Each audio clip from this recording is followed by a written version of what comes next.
Հանրային ռադիոյի ուղիղ եթերում վերնատունն է, ես Նազելի Օհանյանն եմ, ողջույն սիրելի ռադիո լսողներ եւ YouTube-ում մեզ հետևողներ։ Ապրիլի 16-ը պաշտոնապես նշվում է որպես հայ կինոյի օր, հայկական կինոյի մերօրյա զարգացումների ու Հայաստանի պրոֆեսիոնալ գիլդիաների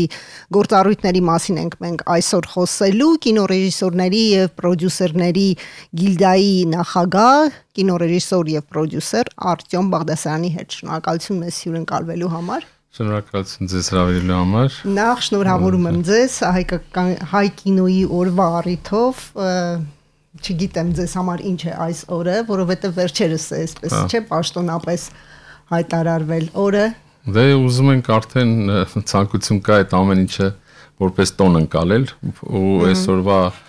մրցանակաբաշխությունը երևի դրան վկայում է։ Փորձենք սարքել տոն եւ ուրախանանք եւ հպարտանանք այսօրը ամեն տարի, որ ունենք կինո, որը զարգանում է ու ինքը պրոստո խոսք չի, այլ իրականություն է, որը մեզ հուզում է ու մենք ապրում ենք այդ։ Իսկ եթե փորձենք ձեզ հարցնել, թե ինչպիսին է հայկական կինոն այսօր, հաշվի առնելով նկարահանվող ֆիլմերը, նրանց որակը, նկարահանելու ճանապարհները եւ այլն։ Նայեք, շատ եթե, չգիտեմ, մի տարի կամ լավ, 2 տարի առաջ հարցնեք, ես կասեի զրոական վիճակի է կամ զրոականից ցածր, բայց փառք Աստծո այսօր մեր կինոն արդեն նոր ոտքի է կանգնում ու այդ ամբողջը զգացվում է, որովհետև կան նոր երիտասարդ շատ տաղանդավոր ռեժիսորներ, արդեն մեր անունը լսվում է շատ տարբեր միջազգային փառատոներում, հայկական ֆիլմեր, թե վավերագրական, թե խաղարկային ֆիլմերի մեջ, թե անիմացիայի մեջ շատ մեծ հաջողություն ունենք։ Տեխնիկապես արդեն ահագին ուժեղացել ենք, այսինքն ունենք շատ բարձրագույն տեխնոլոգիաներով զինված տեսախցիկներ, տարբեր կինոարտադրության համար տեխնիկաներ ունենք արդեն Հայաստանում, որը չունենք 2 տարի առաջ, էլեմենտար այդ սերվիս ասած կինո սերվիսը։ Հիմա էտել ունենք, նկարում ենք կոմերցիոն ֆիլմեր, ճիշտ է, բյուջեն ցածր է, բայց արդեն ձգտումը տեսնում ենք, որ կա ձգտում դեպի լավ կինոյի։ Արտադրում են նաև սերիալներ, որոնք Իշնորիվ ինտերնետ կինոթատրոնների էլի որակը շատ դեռ ցածր է, բայց հասկանում ենք, որ մարդիկ ձգտում են բարձր որակի, այդ շատ առողջ է։ Իսկ ինչ է պետք որակը ավելի բարձրացնելու համար։ Որակը ավելի բարձրացնելու համար պետք են մասնագետներ, կարող է ինչ որ մեկը ասի, չէ, ֆինանսա պետք, բայց իմ կարծիքով պետք են մասնագետներ, որոնք կարող են գեներացնել փող։ Որովհետև եթե դու ունես լավ մասնագետներ, լավ պրոյեկտ, փողը միշտ կարելի է գտնել եւ գեներացնել, որովհետև եթե հետաքրքիր պրոյեկտ է,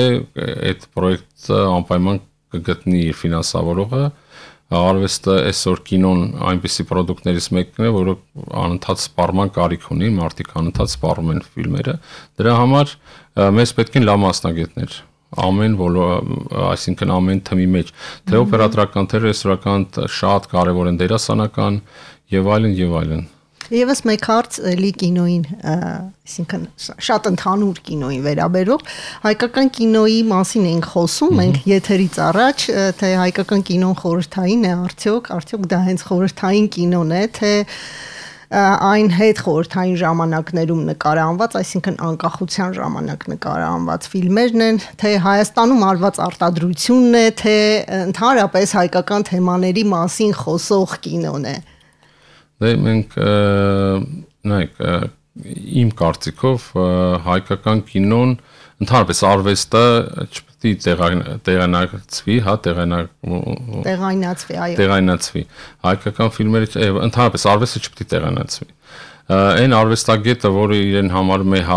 հայ ռեժիսոր, հայ պրոդյուսեր եւ փորձում է ինչ-որ պրոյեկտ անել եւ մենք կարող ենք ռեժիսորին կամ թիմին տեղայնացնել, բայց արվեստը տեղայնացնել իմ կարծիքով սխալ է, որովհետեւ երբ սկսում ես արվեստին կպցնել ազգային ինչ-որ տարեր, ինքը արդեն դառնում է ավելի ժողովրդական այդպիսի արվեստ, որը ավելի արվեստ չի, ավելի մշակույթային տնտեսության մեջ օգտագործվում բանահյուսություն, այո, ինքը ավելի այսպեսի հասկացություն կա, գորգերը այդ բառը հասկանալի է, ժողովրդական արվեստի մասին, հենց իսկ սկզբանե ասեցի, ժողովրդական արվեստը ինքն էլ արվեստ է, հետաքրքիր է, բայց այդ արդեն շատ տեղայնացված է, միջազգային ասպարեզում մեր, ասենք, գորգերը ավելի շատ չեն ընկալվում որպես կարող են ինչ-որ մի քանի գորգ ընկալվել արվեստի գործ, բայց հիմնականում իրանք ավելի ցածր կա։ Այո, տնտեսության մեջ օգտագործվող, այդ բառը կհիշեմ ամփոփ։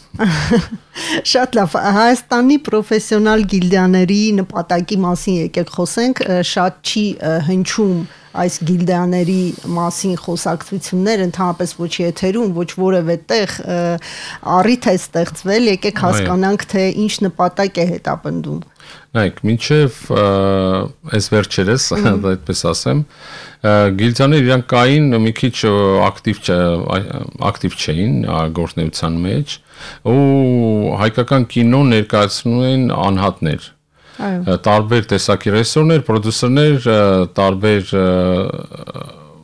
մակարդակի մեջ, բայց ամեն մեկ ունելի միության պես, չէ՞, ինչ որ կինեմատոգրաֆիստների միության, հա? Չէ, միության մասին չի։ Ընդհանրապես ես համոզված եմ, որ դուք երբ որ հյուր եք հրավիրում, ամեն ռեժիսոր կամ պրոդյուսեր կա իր կարծիքներ հայտնում կինոյի, հայկական կինոյի մասին, ընդհանրապես անհատները ունեն իրենց սկզբունքները, իրենց աշխարհը, իրենց մտածելակերպը եւ ամեն անհատ իր ձևով է, իր ձևաչափով է անցալում այդ հայկական կինո ասվածը։ Իսկ հիմա մենք ստեղծել ենք պրոֆեսիոնալ գիլդիա, ավելի շուտ ավելի նորացրել ենք, քանի որ համատեղել ենք ռեժիսորների եւ պրոդյուսերների գիլդիան իրար հետ եւ ստեղծել ենք ռեժիսորների կինո ռեժիսորների եւ պրոդյուսերների գիլդիա եւ այսօր մեր խնդիրների ամենակարևոր խնդիրներից մեկն է, որ մշակենք մի կարևոր խաղի կանոն, որով կարող ենք բոլորը շարժվել եւ ինչ արժեքային համակարգ ունենք եւ ինչ նպատակներ ունենք ընդհանրապես բոլորս իրար հետ։ Ճիշտ է, մենք բոլորս անհատներ ենք եւ ունենք մեր սեփական տարբեր մտամ, բայց համոզված եմ, որ բոլորին միավորումը մի շատ կարևոր գլխավոր նպատակ, որը պետք է հիմա հասկանանք, այդ որն է մեր նպատակը, դնենք նպատակային, ասենք, ճանապարհի այդ մեր ճանապարհային քարտեզը գծենք եւ գնանք առաջ։ Այդ առաջ գնալու ճանապարհը բոլորի մոտ էլ անհատական եղել է, բայց մենք միշտ հասկանալի է ոչ թե միայն կինոյում, այլ տարբեր ոլորտներում միավորվելը այդ շատ կարևոր հանգամանքներից մեկն է, այդ ամեն մեկս ունիկալ ենք եւ այդ ունիկալությունների մեծամասնությունով շատ լավ որակ ստացվի ու արդեն ստացվում է, արդեն հետաքրքիր առաջարկներ ունենք, քննարկումներ ունենք, մենք ռեժիսորների պրոդյուսերների գիլդիան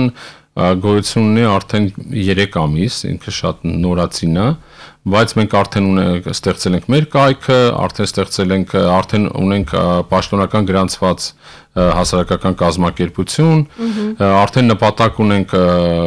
շատ ակտիվ են Հայաստանում օպերատորների գիլդիան, որոնք արդեն շատ ճանապարհ են անցել, որոնց ճանապարհով հիմա մենք ենք փորձում գնալ։ Նաև կինոգետների եւ կինոքննադատների, չէ՞։ Այո, կինոգետների, կինոքննադատներին ավելի վաղուց է ստեղծված, բայց քանի որ իրանք տնտեսական այդքան մեծ միավոր չեն, տնտեսության մեջ այդքան ակտիվ չեն, այսինքն իրանց ակտիվությունը կախված է ուղիղ մեր ակտիվությունից։ Եթե ռեժիսորները, պրոդյուսերները եւ օպերատորները եւ դերասանները ավելի ակտիվ լինեն, ավելի շատ ֆիլմեր արտադրեն, կինոքննադատներն էլ կսկսեն ակտիվանալ, շատանալ եւ իրենց էլ հետաքրքիր կլինի արդեն սկսի ոլորտը կազմակերպվել կամ ստեղծվել հենց այդ ինստիտուտները, որոնք իրականում պետք է լինեն։ Ու այդ հենց այդ ինստիտուցիոնալ մոտեցումը, որպեսզի դառնա, այսինքն ես միշտ ասում եմ կինոն պիտի տեր ունենա, շատ կարևոր է։ Ինչ որ կազմակերպություն, որը կարող է ասի, եթե կատակով ասում, եթե ինչ որ մեկը հայոյի հայկական կինոյին, չկա մարդ, որ ասի այո պահանջի, որ արի մեզ աչոտ դուր թե խես մեր կինոյին այսօր մենք ուզում ենք դառնալ եւ ձեր կայքում էլ եք նշել հենց կինոյի ավելի շուտ ընդգծված էր, որ կինոն պիտի պաշտպանված լինի, ես էլ մտածեցի իրոք այդքան անպաշտպան է հայկական կինոն այսօր։ Դե նայեք, երբ որ մենք իրար հետ չենք, տարբեր ենք, տարբեր տեղեր ենք, մենք անպաշտպան ենք։ Երբ որ մենք իրար հետ միավորված ենք, մենք շատ խնդիրներ ունենք, որ կարող ենք իրար հետ լուծել։ Ու այսօր մենք ունենք դիվիզ կարգախոս, մենք ունենք մեր գիլդիայի կարգախոսը, որը այսպես է հնչում, եթե չես կարող թիթեռ բռնել, կառուցիր պարտեզ եւ թիթեռները իրեն կգան։ Այդ շատ կարևոր է, որովհետեւ մենք փոքր ենք եւ շատ բաներ մենք չենք կարող անել, բայց մենք կարող ենք ստեղծել այդ միավորված այդ պարտեզը, այդ աշխարհը, այդ մեր միավորումը եւ արդեն կգան թե այստեղ կինո նկարել, թե մենք կարող ենք համատեղ արտադրությամբ զբաղվել եւ մենք կարող ենք զարգանալ ու շատ կարևորը մենք հասկանանք ինչ ենք ուզում բոլորս իրար հետ մեզ ինչ է պետք մեզ ինչ կինոյա պետք մենք ինչ ուղղությամբ պետք է զարգանանք այդ առանձին անհատները չեն կարող որտեղ ամեն առանձին անհատ ունի իր խնդիրները բայց այդ խնդիրները ունեն ընդհանուր մի բան որը պետք է միավորվի ու հասկանանք ուր են գնում եւ ինչ խնդիրներ են լուծում միասին Իսկ գիտենք արդյոք մենք ինչ կինո ենք ուզում, ասենք տեսլական, որևէ։ Նայեք, այս փուլում ինչպիսին է հայկական կինոն կամ պիտի լինի գուցե։ Դե մենք ձգտում ենք հասկանալ այդ, քանի որ մենք նոր ենք միավորվել, պետք է հավաքներ անենք, պետք է իրար զրուցենք, պետք է փրփտենք, հասկանանք մենք ով ենք, բայց այդ պետք է հավաքվենք իրար հետ ու մենք ընդհանուր բան գտնենք, բայց մի բան շատ պարզ է, որ հայկական կինո պետք է լինի ու պետք է լինի ուժեղ Այսինքն ուժեղ ասելով լինի մեծ արտադրություններ, մեծ միավորում, մրցունակ։ Ես ձեզ մեծ ուսումնասիրություններ ունենք արած թուրքական այսօրվա կինո արտադրության բան։ Անցած տարի մոտորապես 70 միլիարդ դոլարի սերիալներ են վաճառել։ Մի հատ այդ թիվը հասկացեք, այդ մի հատ պետության բյուջեի չափ։ Ու շատ երկրերում հիմա մարդիկ սկսել են թուրքերեն սովորել։ Ու մարդիկ ուրիշ ազգերը իրան Լատինական Ամերիկայում նույնականացնում են թուրքերի հետ։ Իրանց համար թուրքերը շատ իրանք սկսել են իրանց ազգը կինոյի ձևով այդ զարգացնել։ Այսինքն կինոն մեծ ռոպագանդայի ուժ է, այսինքն ամենամեծ ուժերից մեկն է աշխարհում։ Դրա համար այդ մենք պետք է անպայման հաշվի առնենք, որ այսօր մենք շանսեր ունենք այդ դեպքում։ Իհարկե, միշտ շանս կա, Երբ որ մենք փորձում ենք սկսել զրոյից եւ փորձում ենք կառուցել, այսպես ասած, մեր պարտեզը, ինչպես դուք նշեցիք։ Նայեք, զրոյից սկսել ասելը մի քիչ հարաբերական է, մենք սկսում ենք զրոյից տեխնոլոգիաները, այսինքն մշակույթները սովորել, բայց տաղանդաշատ մարդիկ մենք ունենք ու այդ մարդիկ զրո չեն, այսինքն այդ մարդիկ շատ ավելի խորն են, Զրոյից նկատի ունեն պրոֆեսիոնալ մոտեցումը որպես ինստիտուցիա ձևավորված քիչ առաջ դուք այդ մասին եք խոսում Դե ես ասեցի հիմա զրո չենք մի քիչ առաջ են գնացել բայց ընդհանուր առմամբ իհարկե Թուրքիայի համեմատ մենք շատ թույլ ենք, բայց մենք պիտի տեսնենք, սովորենք, ձգտենք, ավելի արագ աշխատենք, ավելի նոր ձևով անենք այդ ամեն ինչը, որպեսզի փորձենք մեր նիշան գրավենք։ Մենք ինչ որ մեկի հաղթելու խնդիր պետք չի դնել, որովհետև պետքա շատ ռեալ գիտակցել մեր տեղը, մեր վիճակը, մենք ով ենք, ինչ ենք, մենք պիտի մեզ ճանաչենք առաջինը։ Հենց մենք մեզ ճանաչեցինք, այդ ժամանակ մենք սկսենք ստեղծել շատ հետաքրքիր ապրանքներ, որոնք կարողանանք թե համատեղ արտադրությունով, թե ինչ որ ձևով, բայց այդ ժամանակ մենք հնարավորություն կունենանք թե մեր մասին պատմել։ Այդ ժամանակ հենց այդ հայկական կինո ասվածը ինքը արհեստական չի լինի, արդեն կլինի բնական ձևով, կձևավորվի այն ռեժիսորների, ասենք հեղինակային ռեժիսորների, կոմերցիոն ռեժիսորների եւ այդ ամբողջ մշակույթը կձևավորվի եւ կդառնա հետաքրքիր կինո, որը կարող են հետո համարել հայկական կինեմատոգրաֆ կամ հայկական ալիք, նոր ալիք կամ ինչ որ մի անունով։ Շատ լավ Ասում եք, որ ընդհանրապես կինոյի ոլորտը շատ կապված է տեխնոլոգիաների հետ եւ այսօր մենք գիտենք, որ շատ արագ փոփոխվում են, չէ, տեխնոլոգիաները, այսօր կա արհեստական բանականությունը եւ այլն եւ հետեւաբար պիտի փորձել նաեւ այդպես զարգանալ, չէ։ Այո, ես դասավանդում եմ հիմա ինստիտուտում արհեստական բանականությունով ստեղծել կինո մենք շատ լուրջ ենք դրանով զբաղված եւ չենք ուզում բաց թողել այն տեխնոլոգիաները, որոնք հենց այսօր են,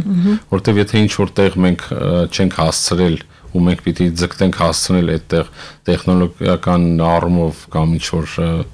գիտելիքների առումով կինոարտադրության հասնել եւ ինքներս դիրապետենք այդ մասնագիտությունների արհեստական բանականությունը բոլորի համար նոր է եւ բոլորն էլ տեսնում որ այդ ապագան դրա մեջ է ու ինքը միանշանակ կինոյում ապագա է որովհետեւ հաստատ արդեն օգտագործում են տեխնոլոգիաները ու մենք այսօր արդեն օգտագործում ենք նայեք այս վերջերս նկարեցինք Շարլ Անձնավորի տեսահոլովակ, շարազորին նվիրված տեսահոլովակ, որտեղ օգտագործված էին արհեստական բանականություն նկարահանված կադրեր, եթե մենք պրոդյուսերական հաշվարկ ենք անում, դրանք $1 միլիոն հետ էր կապված։ Բայց մենք շատ էժան արեցինք եւ այդ այսօր արհեստական բանականությունը թույլ է տալի այդ տնտեսական խնդիրները լուծել, գումարի արծով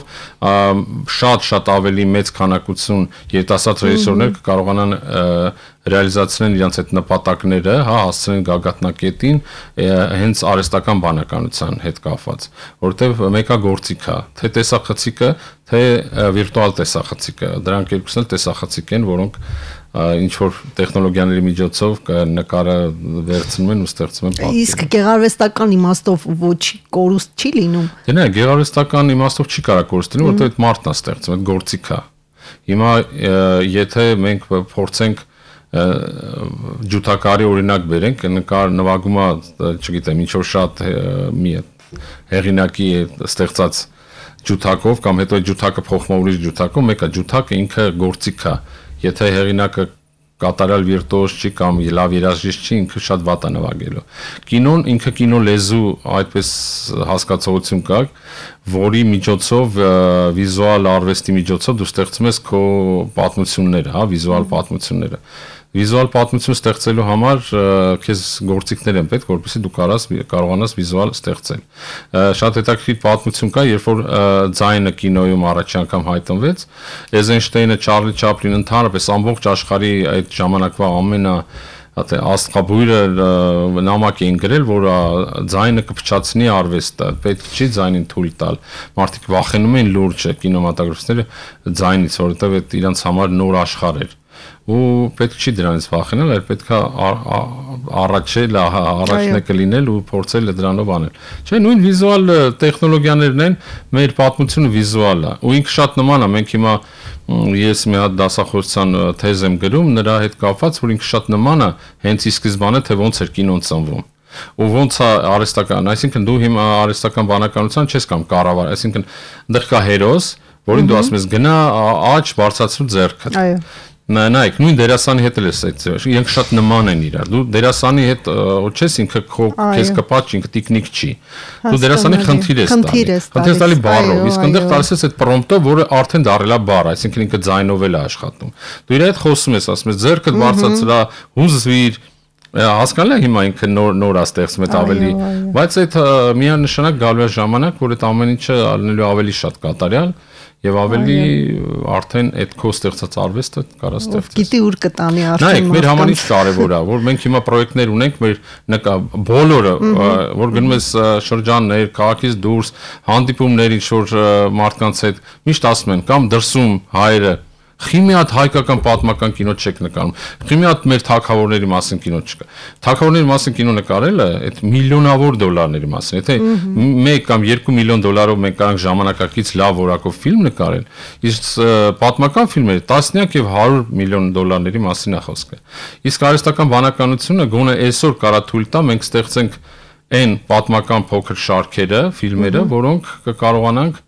ցուցադրել շատ մեծ հասարակության ասել մեր մասին, պատմել մեր թագավորների մասին, մեր պատմությունները։ Իսկ անձամբ ձեզ որպես ռեժիսոր հետաքրքրում են պատմական թեմաները։ Այո, իհարկե, ինչու ոչ։ Օրինակ, որ ժամանակաշրջանի մասին կնկարեիք, եթե այդ միլիոնավոր դոլարները այսօր լինեն։ Ես իմ երազանքներից մեկն է, երբ ստեղծել են առաջի տպագիր Աստվածաշունչը, կարող է ինչ-որ չդատեն, էլի, ինչ-որ բան սխալ ասեմ, Երևան քահանայի անունը եղել է, չգիտեմ, երևանցի, ինչքան հիշում եմ։ Ու իմ համար շատ զարմանալու է ճանապարհը ու շատ հետաքրքիր է ուսումնասիրել այդ ճանապարհը, որովհետև պատկերացրեք այն ժամանակները վերցրել են մի մարդու մի հատ ձիու վրա մի մեշոկ ոսկի են տվել ու ասել են գնա ստեղծիր հայկական տպա ու մարդը հելը գնացել է հասել է Եվրոպա։ Ես չեմ պատկերացնում հիմա ինչ որ մեկին 10 ասենք մի մեջ ու այդ ժամանակ այտենց հեշտ չէր ինքնաթիռ չէր բան չէր նստեցիր, ասենք առավոտ իրիկուն ընդեղես։ Թե ինքը գնացել էր ոնց ասել Հոլանդիայում, ասենք Հոլանդիայի թագավորի հետ, հետո Ֆրանսիայի թագավորի հետ, հետո գնացել է Վատիկան, հետո համոզել է որ հայկական գիրք տպեն չեն տպել, ասել են կարանք օրացույցներ հայերեն լեզվով, բայց քանի որ դու կաթոլիկ չեք, չենք տպել։ Այսինքն այդ մարդը եկել հասել է Ստամբուլ։ Պատկերացնում, այո, կներեք ընդհատում եմ, ոնց եք պատկերացնում այս արագ ժամանակներում խոսել այդպես դանդաղ ընթացքով ընթացող թեմաների մասին։ Քիչ առաջ դուք որ խոսում էիք, որ մեքենա չկա, չգիտեմ, այնտեղ օդանավ չկա եւ այլն։ Կինոլեզվի մասին է այդ խոսքը, այդ կինոլեզվի մասին է, թե դու կարող ես ստեղծել սպասողական ինչ որ բաներ,